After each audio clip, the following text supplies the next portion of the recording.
इसीलिए जिस तरीके से इस यात्रा में हम लोग को समर्थन मिल रहा है, एक बात मैं पूरे दावे के साथ कह सकता हूं कि आगामी मध्यवर्ती चुनाव में, मैं इस बात पे मैं थोड़ा सा जोर डालकर बोलूंगा, आगामी मध्यवर्ती चुनाव में, क्योंकि मैं मान के चल रहा हूं कि लोकसभा से पहले बिहार में मध्यवर्ती चुनाव होंगे। जिस तरीके से मौजूदा सरकार के सहयोगियों के ही बीच में एक टकरार देखने को मिल रही है और जिस तरीके से बिहार वासी पूरी तरीके से आक्रोशित है, भैया एक बात तो स्पष्ट है ना कि मौजूदा मुख्यमंत्री नीतीश कुमार जी को बिहारियों ने मुख्यमंत्री बनने का उन्होंने जनादेश नहीं दिया था। अगर जनादेश दिया होता तो आज ये तीसरे नंबर की पार्टी नहीं होती। अगर जनादेश दिया होता तो 50% से कम इनके विधायक नहीं हो गए होते। तो ये बात स्पष्ट है कि मौजूदा मुख्यमंत्री नीतीश कुमार जी को मुख्यमंत्री बनने का जनादेश 2020 नवंबर में जो चुनाव हुए थे, जो परिणाम आए थे, उसमें कम से कम इनको मुख्यमंत्री बनने का जनादेश नहीं था। पर उसके बावजूद परिस्थिति वर्ष बोले या किसी के आशीर्वाद प्राप्त की वजह से बोले, कारण जो भी हो, आज की तारीख में जब ये पुनः मुख्यमंत्री बने हुए हैं तो जनता में आक्रोश है, नफरत करती है जनता इनकी नीतियों से।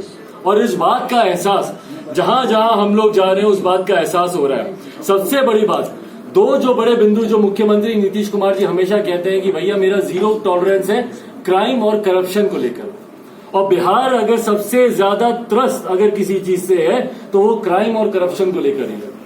बिहार में कोई एक दिन ऐसा नहीं है, कोई दिन ऐसा नहीं है जब बिहार में हत्या नहीं हो रही हो किसी ना किसी जिले में। आए दिन हत्याएं हो रही हैं, अपहरण हो रहा है, डकैती हो रही है, लूटमार हो रहा है, जनप्रतिनिधि तक यहां पर अब सुरक्षित नहीं है। जिस तरीके से कटिहार में सिटिंग मेयर की हत्या कर दी गई, भैया इससे बड़ा क्या होगा दुखद, या इससे ज्यादा अपराधियों का मनोबल और क्या बड़ा होगा कि आप एक मेयर की आप दिन दहाड़े आप हत्या कर देते हैं, खुलेआम उनके सीने पे 3 गोलियां दाग देते हैं। और इसी तरीके से साल 1.5 साल पहले वहां पर एक और मेयर की ऐसे ही हत्या हुई थी। जिस तरीके से हमारे प्रत्याशी अनिल उमराव की अपहरण कर 2 दिन तक अपहरण करके रखा और उसके बाद उनकी हत्या कर दी गई। हम लोग मिले थे महामहिम राज्यपाल जी से, उनके संज्ञान में हम लोगों ने पूरा विषय दिया है कि किस तरीके से अपराध से बिहार पूरी तरीके से त्रस्त है। इसमें जरूरी और जिम्मेदारी पूरी तरीके से मुख्यमंत्री नीतीश कुमार जी की ही बनती है, क्योंकि वो मुख्यमंत्री होने के साथ साथ हमारे प्रदेश के वो गृह मंत्री भी हैं। और साथ ही में जो दूसरा दावा वो करते हैं जीरो टॉलरेंस टुवर्ड्स करप्शन। भाई अगर करप्शन की परिकाष्ठा अगर किसी प्रदेश में होगी तो बिहार में आप लोग भी सब साक्षी हैं, गवाह हैं, दिल पे हाथ रख के बता दीजिए क्या कोई एक सरकारी काम है जो बिना घूस दिए होता हो बिहार में? सिर्फ घूसखोरी, बिना घूस के कोई फाइल आपकी बाएं से दाएं नहीं जाएगी, कोई काम आपका नहीं होगा। तो क्या ये तमाम बातें मुख्यमंत्री नीतीश कुमार जी को नहीं दिखती? झूठे दावे उनसे करा लीजिए, झूठे वादे उनसे करवा लीजिए, सात निश्चय भ्रष्टाचार की बिहार के इतिहास में आने वाले समय में जब जांच होगी तो ये दावे के साथ मैं कहता हूं बिहार के इतिहास में भ्रष्टाचार की सबसे बड़ी योजनाओं में 7 निश्चय होगा। नल जल योजना हो, नली गली हो, भैया आप जाके देख लीजिए, जगह जगह पाइपें फटी पड़ी हैं, सड़कें खुदी पड़ी हैं, टैंकियां बनती बाद में फटती टूटती पहले। तो भैया किस तरीके से आप काम करवा रहे हैं? और गुणवत्ता की जहां तक बात है, आज प्रदेश जिस तरीके से बाढ़ से प्रभावित है, आज जब मैं यहाँ मुजफ्फरपुर में भी हूँ, जिस तरीके से बड़े इलाके बाढ़ से प्रभावित है, ये कोई ब्रेकिंग न्यूज तो नहीं है ना भाई। हर साल बाढ़ आती है हमारे प्रदेश में। कल मुख्यमंत्री बड़े खुश होकर बोल रहे थे कि नहीं अभी तो परिस्थिति और ज्यादा भयावह होगी। तो भैया जब आपको इतनी भविष्यवाणी की जानकारी है कि और भयावह होगी तो 15 साल से आप कर क्या रहे हैं? 15 साल से बिहार में बाढ़ आती है और मुख्यमंत्री हवाई सर्वेक्षण करते रहते हैं। अगले साल फिर लिख लीजिए हेलीकॉप्टर इस समय के लिए बुक होगा हवाई दौरा करने के लिए। भाई कितना हवाई दौरा कीजिएगा? तटबंध बनते हैं हर साल।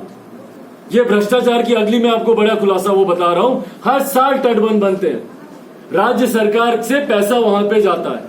भाई ऐसे कैसे तटबंध आप बनाते हैं कि अगली बरसात से पहले ही वो टूट जाते हैं? नतीजन कटाव होता है, पानी गांव में घुसता है, घरों में जाता है। तो अगर आप इन सब चीजों की जांच नहीं कराएंगे, मुख्यमंत्री की नाक के नीचे चीजें होती है, तो या तो हम लोग माने कि मुख्यमंत्री का संरक्षण प्राप्त है इन तमाम जितने भी लोग भ्रष्टाचार में लिप्त हैं, और संरक्षण नहीं प्राप्त होता तो भैया इतने बड़े बड़े कांड हमारे प्रदेश में होते कैसे हैं? अपराधी खुलेआम घूमते हैं, शराबबंदी कानून पे ये बुनाते नहीं थकते, बोलते नहीं थकते। किसको नहीं मालूम कि भैया खुलेआम शराब मिलती है? किसको नहीं मालूम है? सिर्फ मुख्यमंत्री नीतीश कुमार जी को छोड़कर, क्योंकि वो एक ऐसे हवा महल में बैठे हुए हैं, उससे बाहर निकलते नहीं है, वहां पर उनको सुनाई दिखाई नहीं देता, वहां पर वो वही देखते सुनते हैं जो उनके अधिकारी उनके आसपास दिखाते हैं। तो वो दिखाते हैं कि भैया सब बहुत अच्छा चल रहा है। मुख्यमंत्री जी, बिहार में शराबबंदी पूरी तरीके से लागू है, तो जो लोग जहरीली शराब से मर रहे हैं वो कहां से आ रही है शराब? जो तस्करी हो रही है शराब की वो कैसे हो रही है? शासन प्रशासन का संरक्षण है या डायरेक्ट मुख्यमंत्री नीतीश कुमार जी का संरक्षण है? ये तमाम विषयों की जांच होनी चाहिए। इसीलिए साथियों, आज इस आशीर्वाद यात्रा में आप सबके माध्यम से, जहां एक तरफ मैं मुजफ्फरपुर की जनता को मैं धन्यवाद दूंगा इतने सारे प्यार के लिए और इतने बड़ी तादाद में, और खास तौर पर युवा और महिलाओं का मैं धन्यवाद करूंगा। जिस उम्मीद के साथ युवा मेरे साथ जुड़ रहे हैं और जिस उम्मीद के साथ महिलाएं अपना आशीर्वाद दे रही हैं, बुजुर्ग अपना आशीर्वाद दे रहे हैं, ये मेरा विश्वास बढ़ाता है। और मैं दावे के साथ कहता हूं कि आने वाले समय में लोक जनशक्ति पार्टी एक बड़ी ताकत के साथ उभर कर आएगी और जो मध्यावधि चुनाव होंगे उसके बाद जो परिणाम आएंगे, अगली सरकार बनने में लोक जनशक्ति पार्टी की एक अहम भूमिका होगी। अब इसके बाद आप लोगों के कोई सवाल हो? मध्यावधि चुनाव अकेले लड़ेंगे कि एनडीए के साथ की आरजेडी? भाई मेरी अभी आज की तारीख में ईमानदारी से बोलूंगा, मेरी प्राथमिकता सिर्फ और सिर्फ मेरी आशीर्वाद यात्रा है। और ये एक जनरल प्रैक्टिस भी रहता है कि गठबंधन का स्वरूप चुनाव से ठीक पहले ही तय होता है। तो अभी चुनाव में समय है, जब नोटिफिकेशन आएगा तो उस वक्त क्या रहेगा गठबंधन का स्वरूप, किसके साथ चुनाव लड़ा जाएगा। फिलहाल इस आशीर्वाद यात्रा के माध्यम से हम लोग अपने संगठन को और इस यात्रा को सफल बनाने में हम लोग की पूरा ध्यान केंद्रित है। जिनके साथ आप इतने लंबे समय से राजनीति कर रहे थे वही आपको दरकिनार कर दिए। भाई बहुत छोटी बात आपने पूछी। जिनके सामने मैं पला बड़ा हूँ, जिनकी गोद में मैं खेला हूँ, उन्होंने ही मेरे साथ धोखा कर दिया, तो ये तो फिर भी बहुत दूर के हैं।